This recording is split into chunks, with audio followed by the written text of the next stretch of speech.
Herzlich willkommen. Mein Name ist Ulrich Schlüter.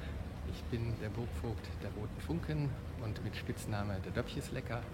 Ich melde mich heute hier aus dem Stadthaus der Stadt Köln, weil wir eine frohe Botschaft haben.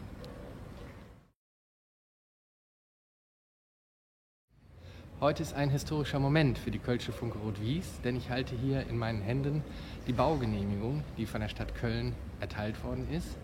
Und dies ist für unser großes Projekt, einen Entlastungsbau zu errichten, direkt an der mittelalterlichen Ulrepforte, Planungssicherheit. Alle Informationen zu diesem Projekt könnt ihr euch sehr gerne auf unserer Internetseite anschauen, www.rotefunken.de, oder auch auf unserem YouTube-Kanal ein Video dazu.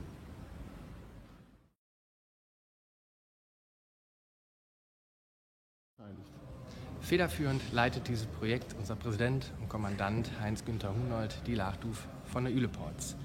Gemeinsam mit einer Projektgruppe und selbstverständlich dem gesamten Vorstand der Kölsche Funke Rot-Wies. Diese Gruppe hat es geschafft, alle Mitglieder hinter dieses Projekt zu bringen, einen besonderen und vielleicht auch hier und da neuen Blick auf und in die Üleporz zu gewähren.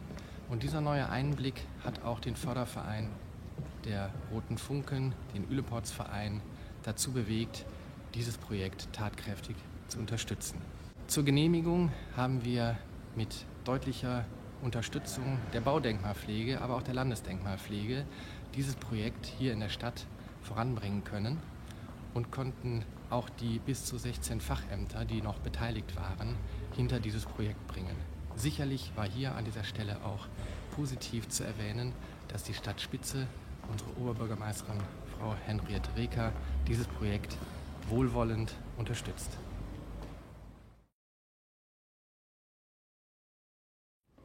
Als nächstes geschieht, dass wir uns zunächst einmal diese Baugenehmigung durchlesen und auch auf uns wirken lassen. Der nächste Schritt ist, dass wir die Finanzierung dieses Projekts sicherstellen müssen. Wir haben bereits in den letzten Monaten, fast Jahren, einen erheblichen Anteil an Eigenmitteln durch die Roten Funken und durch Freunde der Roten Funken aufbringen können. Aber nicht zuletzt muss dieses Projekt auch durch Fördermittel finanziell abgesichert werden. Und das sind die Aufgaben jetzt der nächsten Tage und Wochen, die Förderanträge zu stellen, rauszugeben und möglichst bewilligt zu bekommen, damit dieses Projekt jetzt auch lebendig werden kann.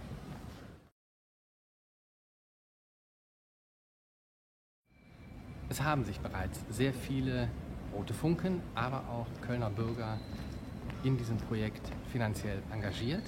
Es gibt aber sicherlich auch welche, die sagen, nun ja, wir wollten erstmal Planungssicherheit abwarten.